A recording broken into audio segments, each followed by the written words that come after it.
आप क्या देख रही हैं माता?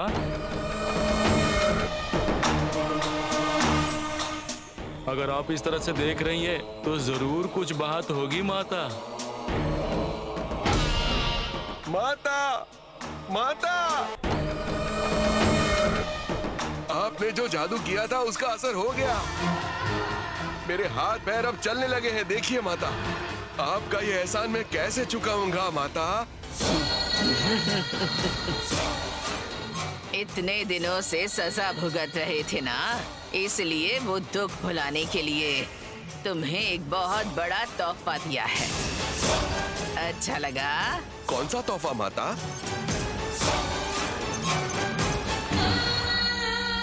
तुम्हारी तरक्की रोकने वाला तुम्हारा वो साला ही है। तुम्हारा शत्रु कमजोर पड़ जाए, इससे ज्यादा तुम्हें और क्या चाहिए?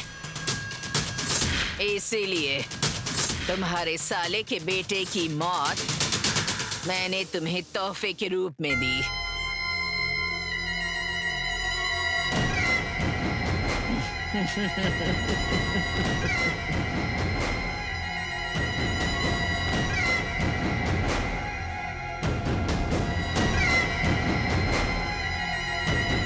तुम्हें तोहफा अच्छा लगा ना? अच्छा लगा माता। लेकिन मेरे साले के बेटे की मौत से मुझे क्या फायदा होगा माता?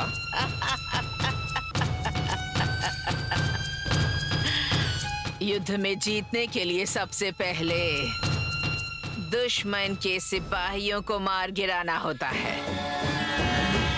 मैंने भी वही किया। इसका ये मतलब हुआ कि उसकी मौत मेरे राजयोग के शुरू होने का संकेत है माता? संकेत नहीं, ये हमारी विजय की पहली सीढ़ी है। अब से हमें कोई नहीं रोक पाएगा। आगे आगे क्या होता है ये तुम भी देखोगे।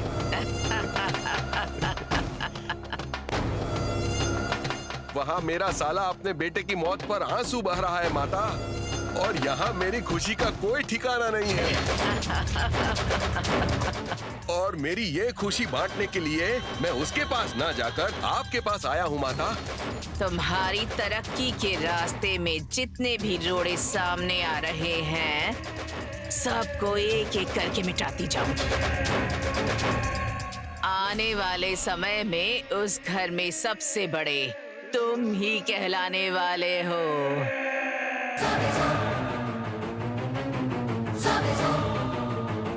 खुश हो ना? हाँ? मैं तो बहुत खुश हूँ माता। अगर ऐसा हुआ तो मैं जिंदगी भर आपका उपकार नहीं भूलूंगा।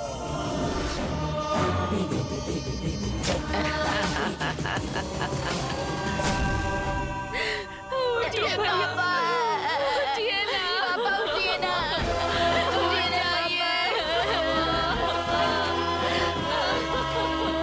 भैया, वो देखिए ना पापा नहीं उठ रहे।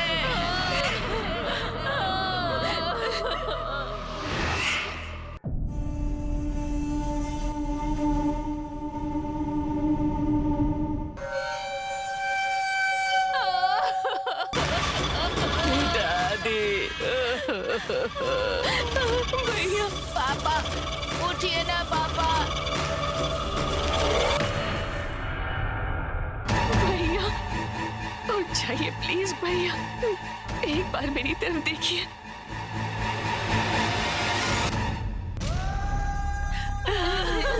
बेटा दी, बेटा दी।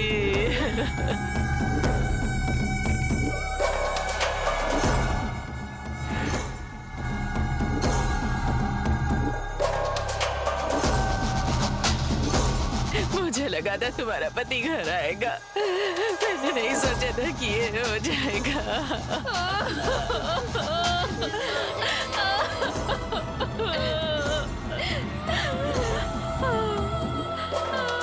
भैया,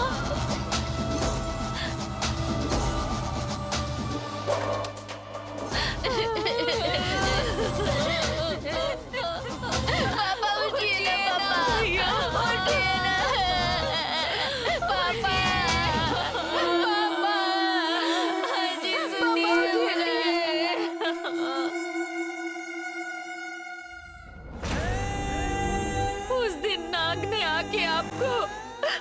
टीका लगाया तो मुझे लगा आप जिंदा है।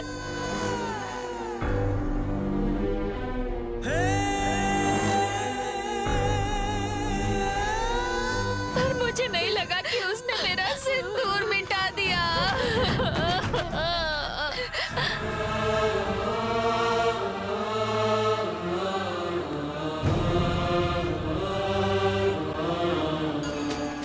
मुझे नहीं लगा था कि इस घर के नाग देवता आपकी बलि लेने वाले हैं।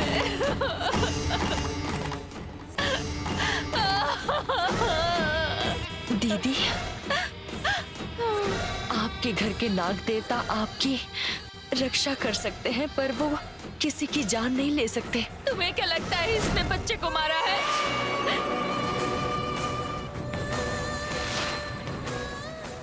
मुझे टीका लगाकर जान बचाने वाले नाग मेरे पति की जान लेंगे, मुझे नहीं पता था।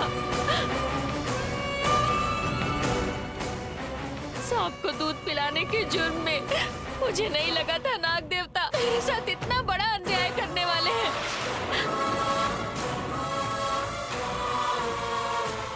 माँ, पापा नहीं उठेंगे क्या? अरे अब कौन से पापा? मैं किसे किसे जवाब देती फिरूं?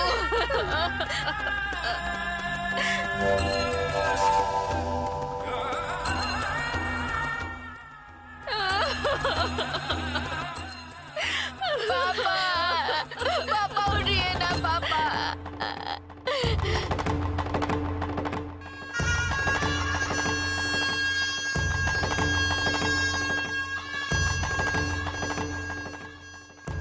पापा उठिए ना।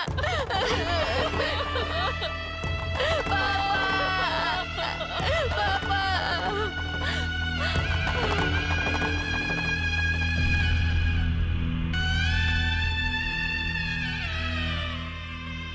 साले साहब, ये सब क्या हो गया? और ये सब हुआ कैसे?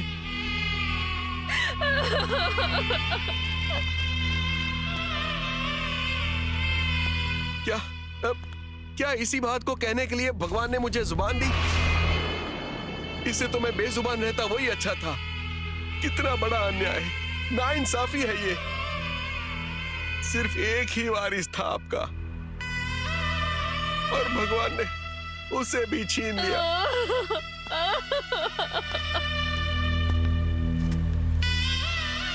इस दुख को आप कैसे झेल रहे हैं साले साहब? भगवान दुश्मन को भी ऐसा दुख ना दे।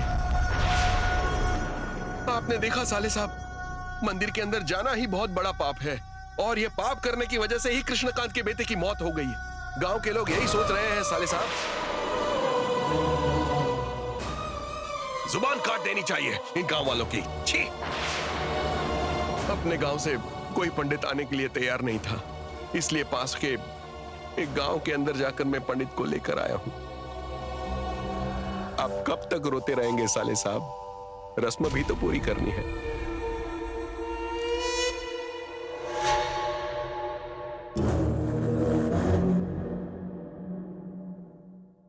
कृष्णकांत जी, आगे की रस्म हम पूरी कर लें तो अच्छा रहेगा। आपको समझाऊं, इतना बड़ा तो नहीं हूं साले साहब। दिल पर पत्थर रखना होगा आपको। एक न एक दिन तो हम सबको जाना है ना साले साहब। चलिए।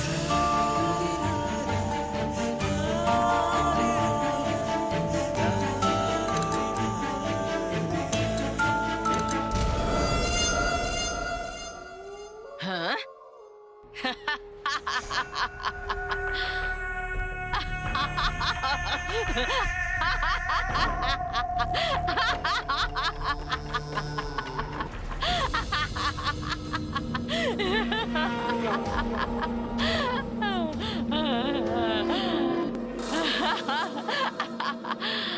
तुम आ गई? आओ आओ। बहुत ही अद्भुत दृश्य है। आओ देखो देखो। देखो और खुश हो जाओ।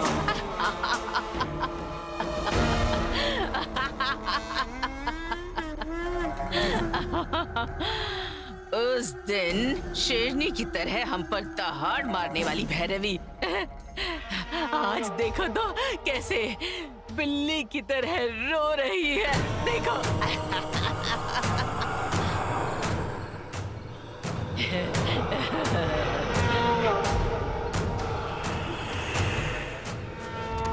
उसका अहंकार पानी के समान है, आंसुओं के रूप में बाहर आता है तो मुझे देखकर बहुत मजा आता है।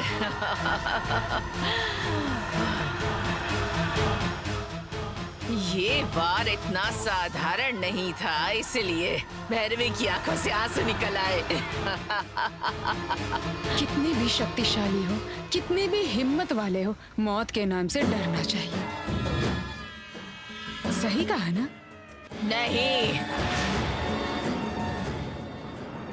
मृत्यु किसी को भी डरा सकती है,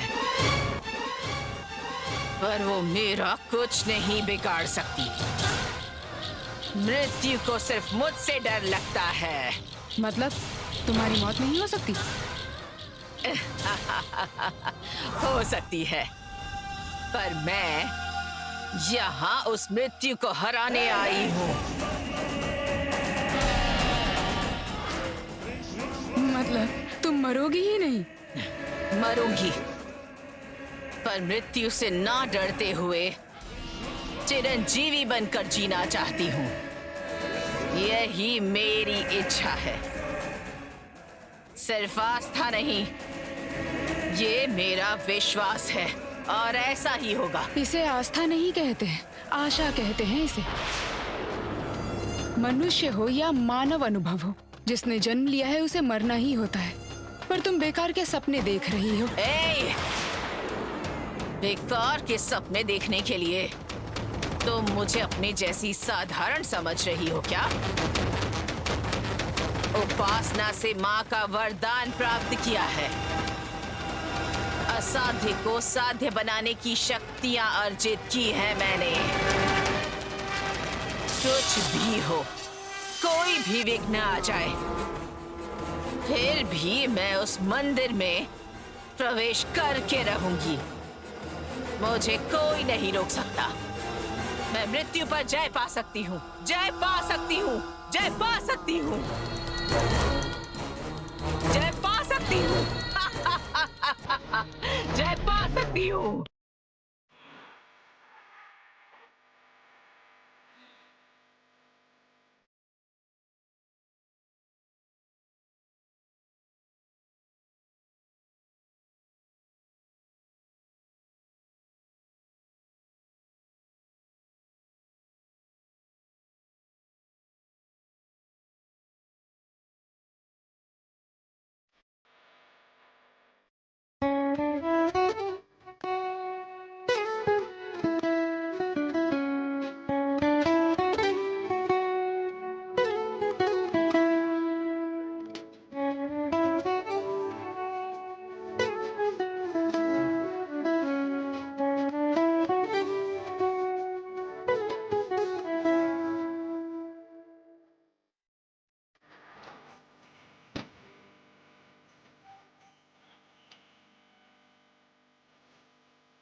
दीदी, विधि का लिखा हुआ कोई नहीं बदल सकता। आप क्यों आंसू बहा रही हैं?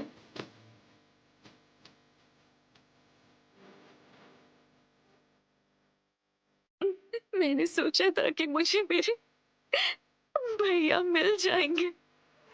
सर पे बहने दूध डालने को कहा तो डाल दिया।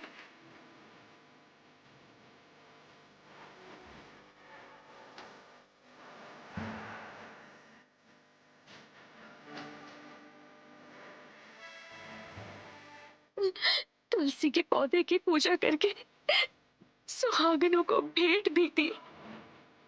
तुलसी के पौधे की पूजा करने को कहा, फिर सुहागनों को भेंट देने को कहा, वो भी दी। भिक्षा मांगने को कहा, मैंने वो भी मांगी थी। तुमने, दादी माँ ने, भाभी ने जो कुछ कहा मैंने वो किया। कुछ भी किया, क्या कुछ नहीं किया। पर मेरा कर्म मुझे ये दिन दिखाएगा सोचा नहीं था। अब और क्या होने वाला है मुझे नहीं पता। भैरवी, तुम्हें अपने आप को संभालना होगा।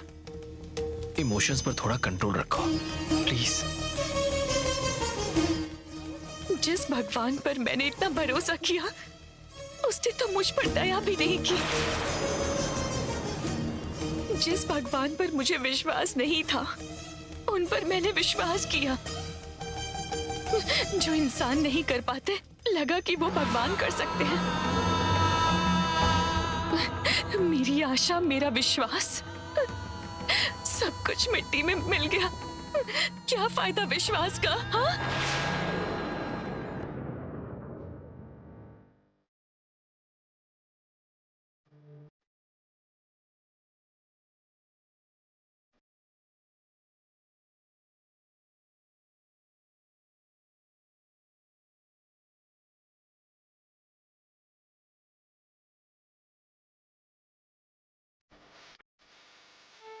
उस दिन बिल से जब सांप ने आकर भाभी को टीका लगाया, उन्हें सदा सुहागन रहने का आशीर्वाद दिया,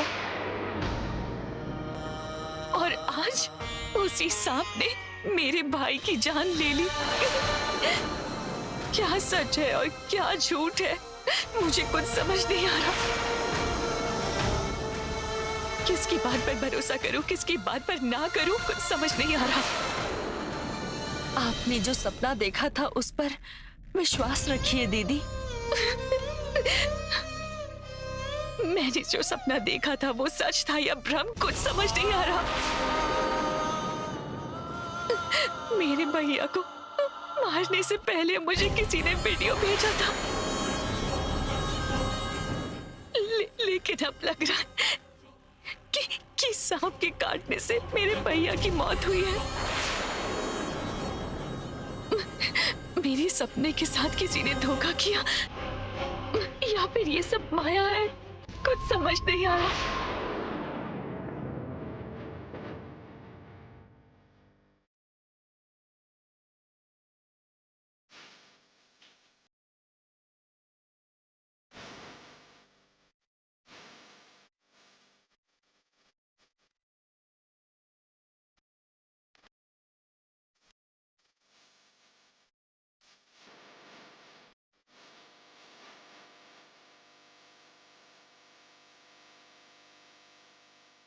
आप मेरी बात मानिए, ये बात जरूरी तो नहीं है, लेकिन एक बार मेरी बात सोच कर देखिए।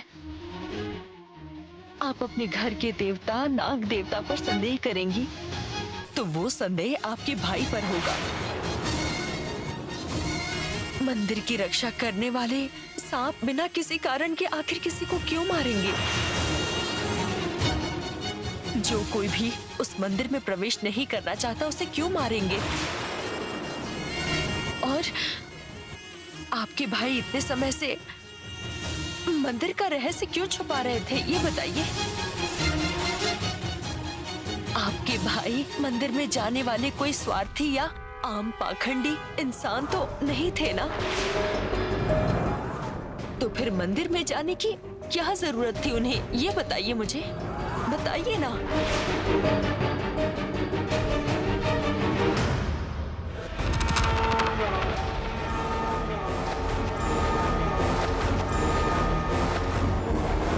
आपके भैया को सांप ने मार डाला है। अगर आप ये संदेह कर रही हैं तो आप अपने भाई पर संदेह कर रही हैं। आप अगर ये संदेह करेंगी तो आपके भाई को जिसने मारा है आप उस तक कभी नहीं पहुंच पाएंगी, ये मेरा वादा है। और आपकी भैया की आत्मा को कभी शांति नहीं मिलेगी दीदी। आपने ही कहा था ना कि आपकी भैया एक अच्छे इंसान थे, तो ऐसे इंसान का मंदिर के सामने मरना कैसे मुमकिन है? आपके भाई के साथ क्या हुआ ये जानना ही होगा।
भैरवी,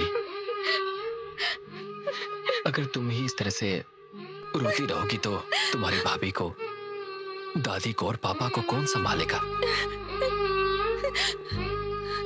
इस वक्त तुम्हें उन्हें हिम्मत देनी होगी।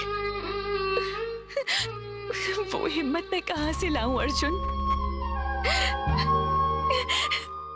कल तक मुझे विश्वास था कि मेरे भैया आएंगे। आज नहीं तो कल आएंगे, कल नहीं तो परसों आएंगे, इसी उम्मीद में जी रही थी।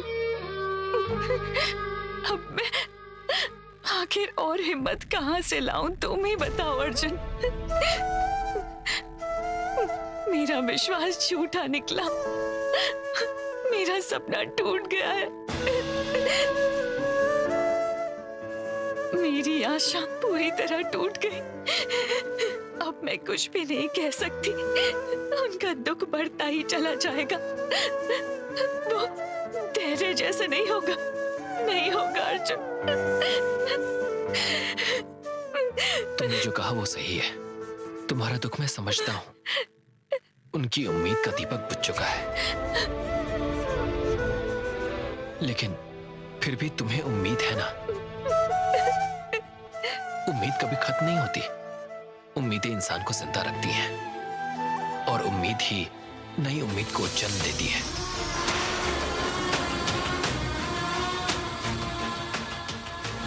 भैरवी, तुम्हारे भाई खुद के लिए जी रहे थे क्या, या फिर अपने परिवार के लिए? वो यहाँ सबकी मदद करके सबको साथ लेकर चलने के लिए जी रहे थे।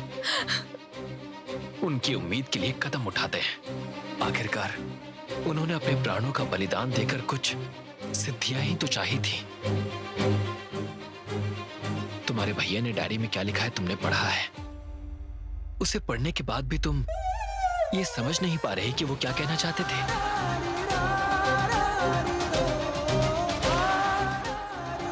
उन्होंने साधना को लेकर लिखा था कि जो भी साधना कर पाएगा वो अपने विश्वास से मंत्र बंधन के द्वारा उन्हें हासिल कर पाएगा। मतलब तुम्हारे भैया के विश्वास को तुम्हें साबित करना होगा।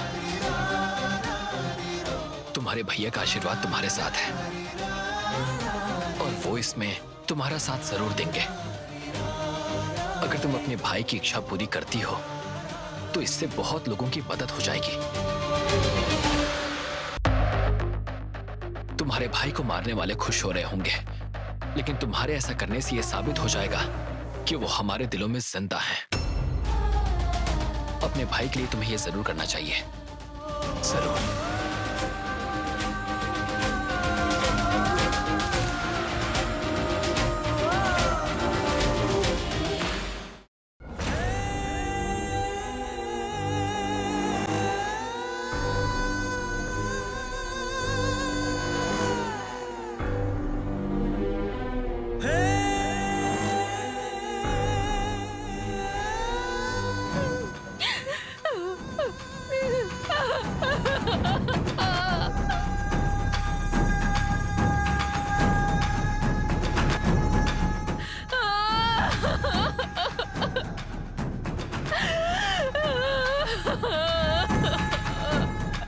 आदित्य बेटा,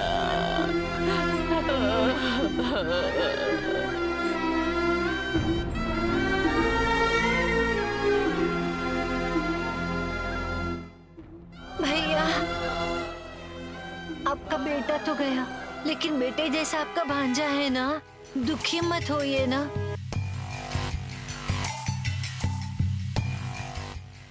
मामा जी, मैं हूं, दुखी मत होइए मामा जी।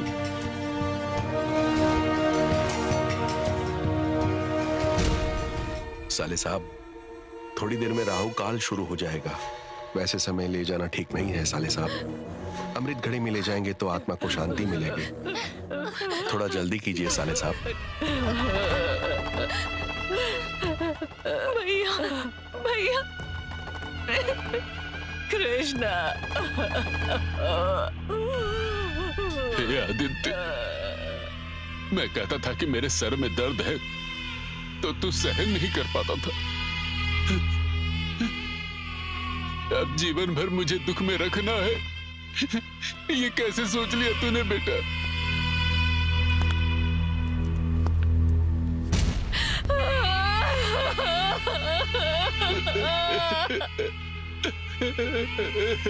समय गुजरता जा रहा है कृष्णकांत जी, रस्म पूरी करते हैं। सब्र कीजिए साले साहब। पंडित जी, आप काम शुरू कीजिए। क्या हो बेटा? ये लो।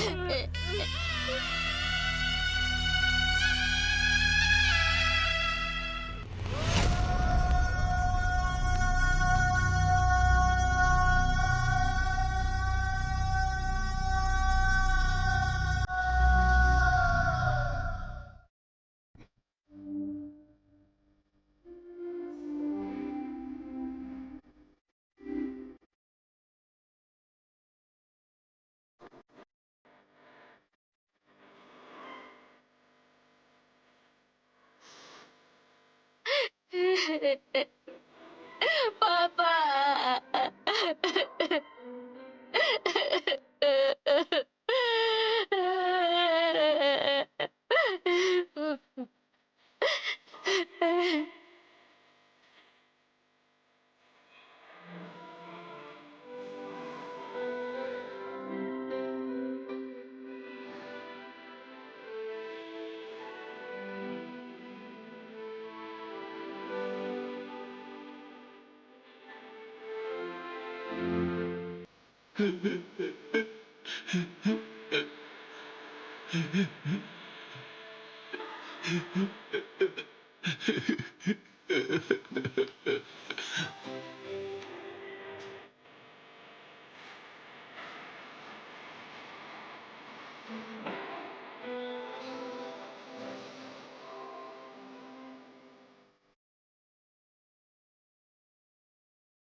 हिम्मत रखिए साले साहब, चलिए।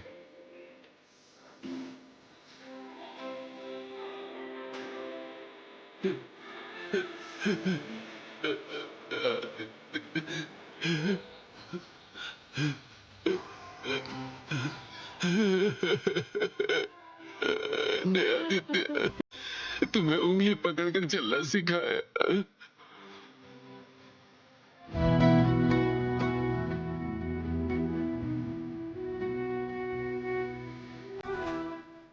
अपने कंधों पर बिठाकर खिलाया है तुझे,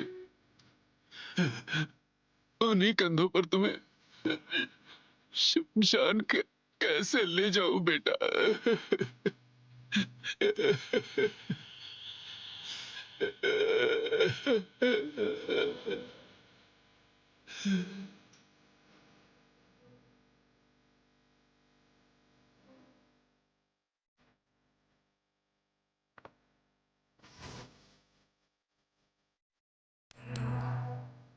साले साहब, हिम्मत से काम लीजिए, समय निकलता जा रहा है। आओ भाई, उठाओ।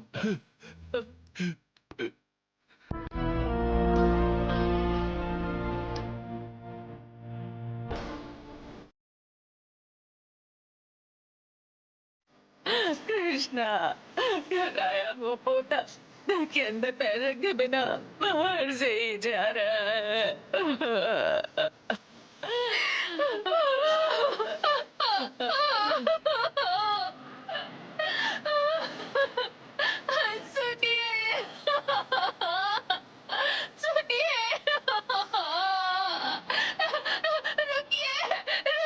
कौशल्या, कौशल्या, कौशल्या,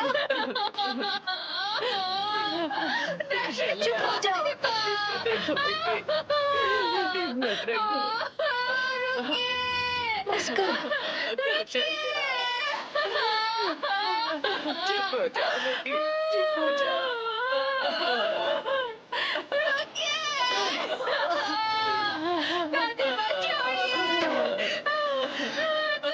कौशल्या, कौशल्या, संभालो। भाभी, नहीं होगा।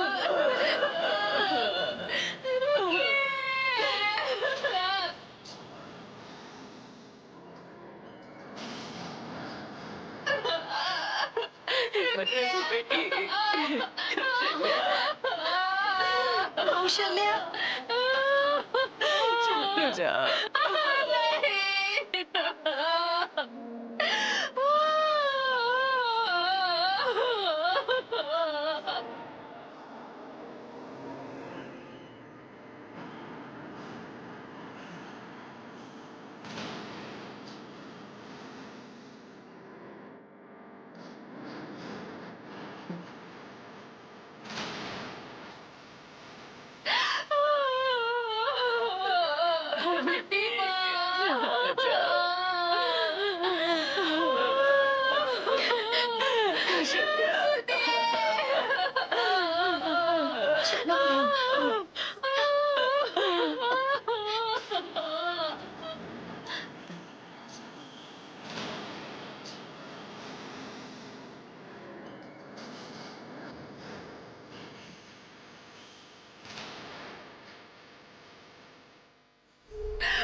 चुप हो जाओ बेटी, शांत हो जाओ।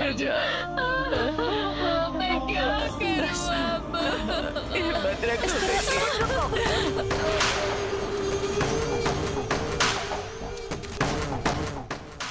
तुम्हारे समझाने या हिम्मत बढ़ाने की यहाँ किसी को जरूरत नहीं। आखिर तुम होती कौन हो?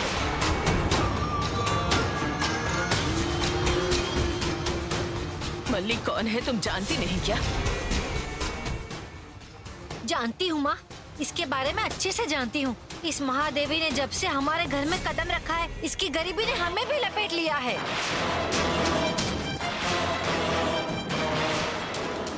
जब से तुम घर में आई हो, हम सबके कष्ट शुरू हो गए हैं। मेरे आने से कष्ट कैसा माँ जी? हाँ हाँ, सब तुम्हारे आने की वजह से हुआ।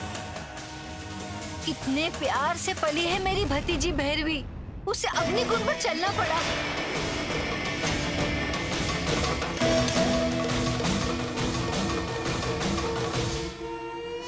चींटी को भी तकलीफ ना देने वाले मेरे पति को इस तरह कोड़े से मारा गया।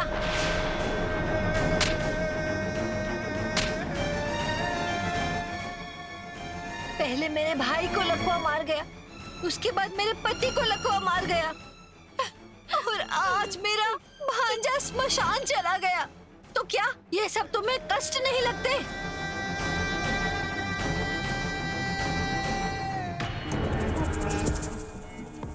ऐसे क्यों देख रही है मुझे? आंखें नोचकर हाथ में दे दूंगी, समझी? घर में ये सब हो गया है, उसका दुख न जताकर तुम झगड़ा कर रही हो शैलजा।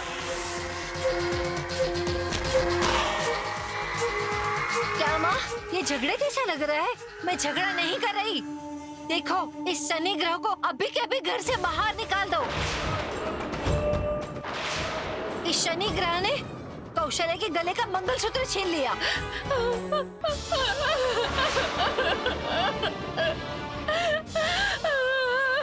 इसका रोना देखकर भी तुम्हें हमें छोड़कर जाने का मन नहीं करता? सोने जैसा हमारा बेटा आदित्य मर गया। देखो, हमको अभी से 10 दिन तक मृत्यु के शोक में बिताना होगा, इसलिए तुम यहाँ से चली जाओगी तो अच्छा होगा। निकलो। ऐसी मुश्किल परिस्थिति में भैरवी दीदी और इनके घर वालों को छोड़कर मैं किसी भी हालत में यहाँ से नहीं जाऊंगी। क्या? अभी भी क्या सोच रहे हो तुम? हमें 10 दिन शोक में बिताने हैं, चली जाओ यहाँ से। आपका ये शोक मेरे लिए भी शोक ही है। क्या? हमारे घर का आदमी मरा, तुम्हारे लिए शोक कैसे हुआ? तुम क्या मरने वाले के साथ पैदा हुई थी या फिर मेरे साथ पैदा हुई थी?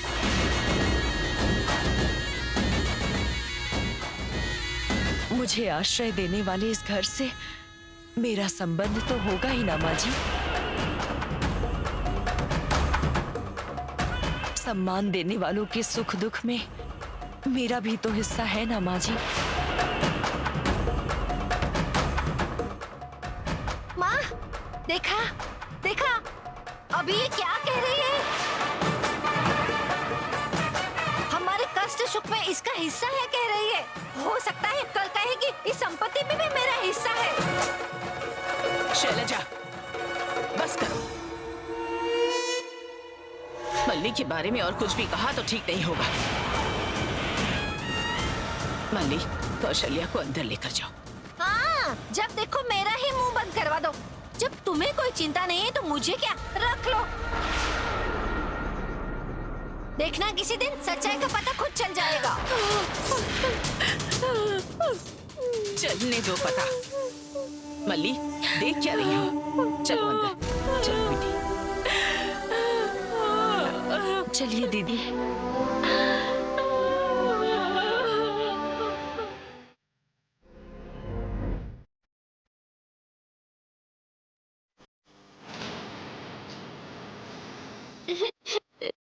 पापा, पीछे हो जाओ बेटा।